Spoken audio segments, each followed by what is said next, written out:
이곳은 일시설입니다. 지난번에 이쪽 가운데에 우드칩을 깔고 굴삭기로 땅을 뒤집은 다음에 노타리를 한번 했습니다.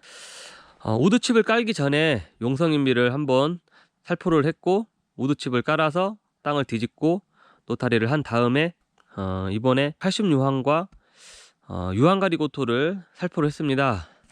그리고 재벌 노타리를 하기 전에 땅이 너무 건조해서 관수를 한번 살짝 하고 노타리를 할 예정입니다.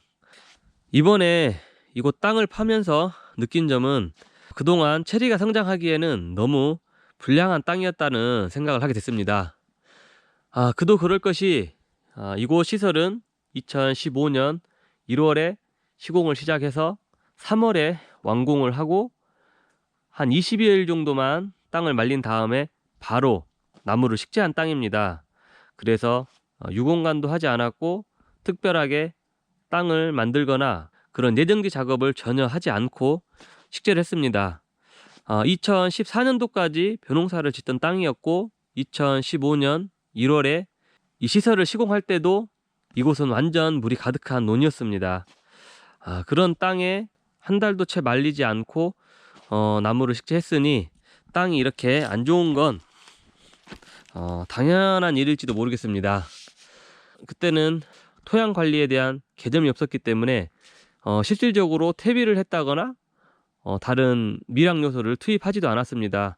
기껏해야 석회 정도만 살포하고 식재를 했는데 비를 맞추지 않는 시설에는 아무리 마른 땅에 다양한 양분을 투입한다고 해도 땅속까지 땅이 좋아지지 않는다는 것을 이번에 땅을 파보면서 느꼈습니다.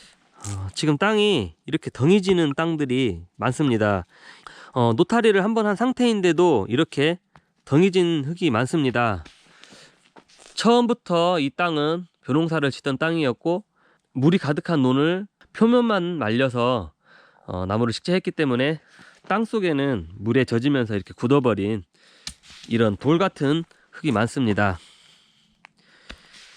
이게 지금 굴삭기로 경만층을 깨주고 노타리를 해서 이 정도지, 굴삭기로 작업할 때는 땅이 부슬부슬 일어나지 않고 덩어리로 흙이 막 파졌습니다.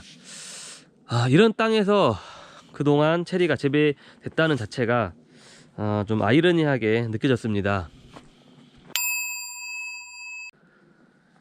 이곳은 이 시설입니다. 이곳은 체리를 식재하기 전에 1년 동안 땅을 만들고 식재를 해서 땅이 일시설보다는 확실하게 좋은 게 느껴집니다. 이번에 굴삭기로 땅을 뒤집으면서 느낀 점은 예정지 관리를 하고 땅을 만든 곳은 땅을 팠을 때 덩이가 없고 땅이 잘 파지는데, 예정지 관리를 하지 않고 바로 식재한 곳은 땅이 다져져서 그런지 덩이도 나오고 땅이 잘 파지지 않았습니다. 그런 차이로 저쪽 일시설은 나무의 성장이 불균형이 많은데 이쪽 이 시설은 그나마 나무 성장은 균형 있게 자라고 있습니다. 그런데 이곳 이 시설에도 땅을 팠을 때 경만층이 나오고 덩이가 나오는 곳은 여지없이 나무 상태가 불량했습니다. 지금 저 안쪽으로 가끔 불량한 나무가 있는 곳은 땅이 확실하게 문제가 있었습니다. 이번에 우드칩을 넣고 땅을 뒤집고 이렇게 노타리 작업을 하면서 땅이 가장 중요하다는 생각을 하게 됐습니다.